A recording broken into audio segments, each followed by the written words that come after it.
Bon, on va enlever le bloc hydraulique. Alors, il ne faut pas démonter toutes les vis. Hein. Il y en a certaines qu'il ne faut surtout pas démonter, sinon on sépare en deux le groupe. Et dedans, il y a plein de choses qui risquent de partir. Des petits ressorts, tout ça. Ça va, il est en plusieurs morceaux le groupe. Donc il faut démonter les vis. Normalement, j'ai le schéma. Hein. Faut que j'aille voir. Et puis desserrer les vis pour pouvoir sortir le bloc complet avec le faisceau. Bon, là, il y a un clip. Après, hop, on déboîte la fiche.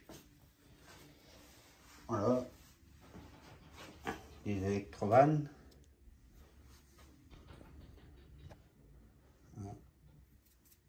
Alors, je vais aller voir. Repérer c'est quelle vis, je sais plus. Il me semble que c'est toutes les vis noires. C'est pareil, il y a des vis spéciales, la chromée, qui se met spécifique à la bonne place quand au remontage. Mais ça on verra plus tard. Voilà. Alors j'étais obligé de démonter, parce qu'en fait ça je ne vais pas l'ouvrir, parce que bon il est en bon état, j'ai déjà refait une fois. Mais pour pouvoir démonter tout le train planétaire et sortir tout par là, la pompe et tout le train, on est obligé d'enlever le distributeur parce qu'en dessous, il y a du rite rigide qui traversent et qui viennent amener l'huile dedans. Donc, impossible de le sortir. Donc, il faut sortir le bloc hydraulique, puis les durites rigides, là, ouais, on voit là, elles traversent le carter et puis elles vont dans le train épicycloïdal. Donc, on est obligé d'enlever le carter. Voilà.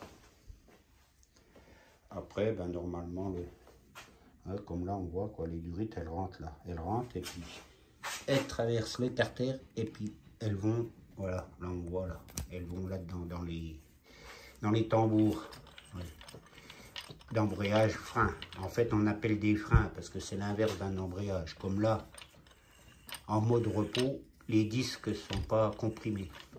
D'ailleurs, on les entend. On les entend. Donc, quand il y a la pression d'huile, les disques se compriment, donc ils freinent, quoi. Ils freinent le tambour là. Voilà, en gros, quoi. Bon, j'ai réussi à la retourner un peu galère sans mettre de l'huile partout. Parce que ça goûte toujours. Hein. T'as beau attendre, il y a toujours de l'huile. Ouais, voilà. Bon, les vis sont desserrées. En fait, les vis qu'il faut desserrer, on les reconnaît bien. Les têtes sont un peu plus grosses par rapport à celles qu'il ne faut pas desserrer. Celles-là, les têtes sont plus grosses, donc il n'y a pas à se tromper. Celles-là, les têtes sont plus petites, donc celles-là, il ne faut pas les toucher. Voilà, sinon après, ben, enlever le faisceau, puis le déboîter.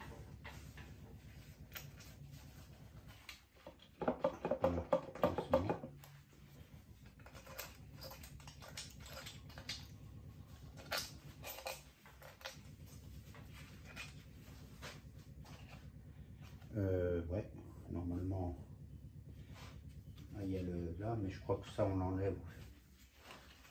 Ouais. Ouais, il doit venir comme ça. Mais...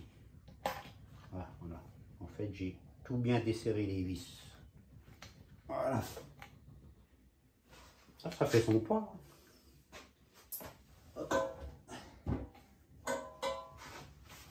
Ah, on y voit déjà plus clair. Hein. Ah, il y a encore plein d'huile.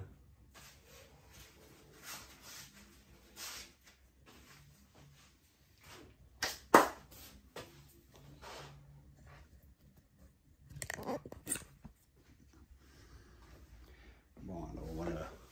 Voilà. Celui-là, on verra plus tard. Alors, voilà l'intérieur. Il y a un sacré circuit d'huile là-dedans.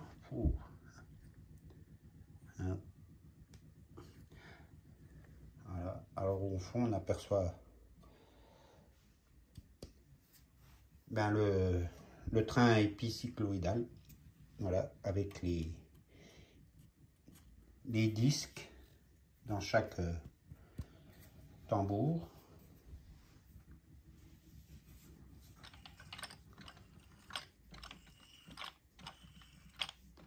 Bon, déjà il n'y a pas de limaille, c'est déjà une bonne chose.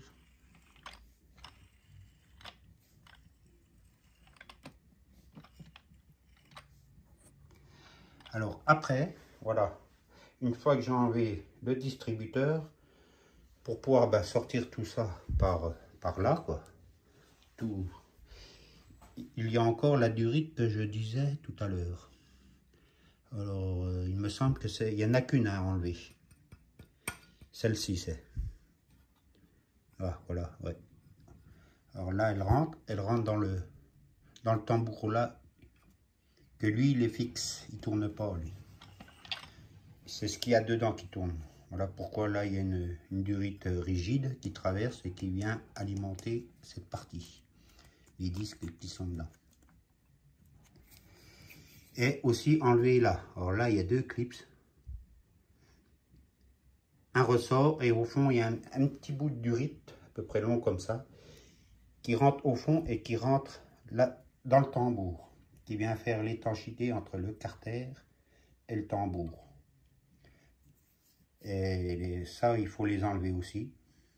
Sinon, la pièce là, pour la sortir, voilà. C'est surtout celle-là qu'il faut enlever. Et si je dis pas de conneries, après celle-ci, toutes les autres, il n'y a pas besoin de les enlever.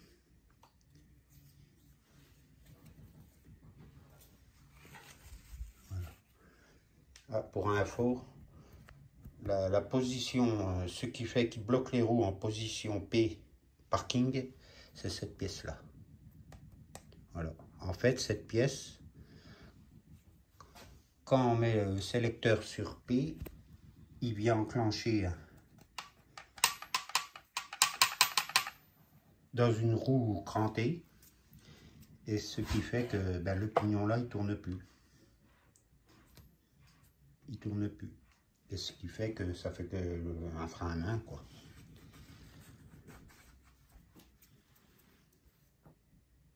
Voilà. Alors, la suite, on va voir ça, quoi.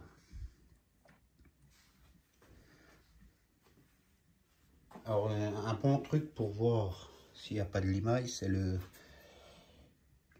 transmetteur d'entrée de boîte. Ouais. Il vient ici, donc il est fixé au distributeur dessous. Et quand on le regarde comme c'est magnétique, s'il y a de la braille, eh ben, il devrait être plein de limaille. Voilà, il est là. Voilà. Et là, il n'y a rien du tout.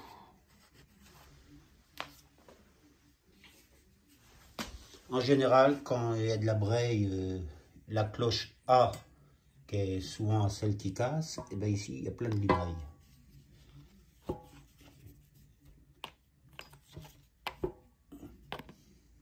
Alors là, le transmetteur d'entrée de boîte, il n'y a rien dessus.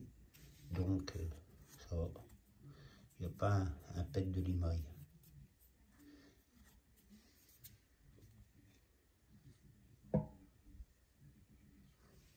Voilà, ça, c'est bon.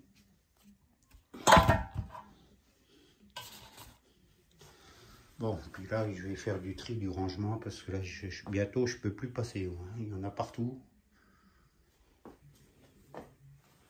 Ça devient un peu... On verra la suite, prochain numéro.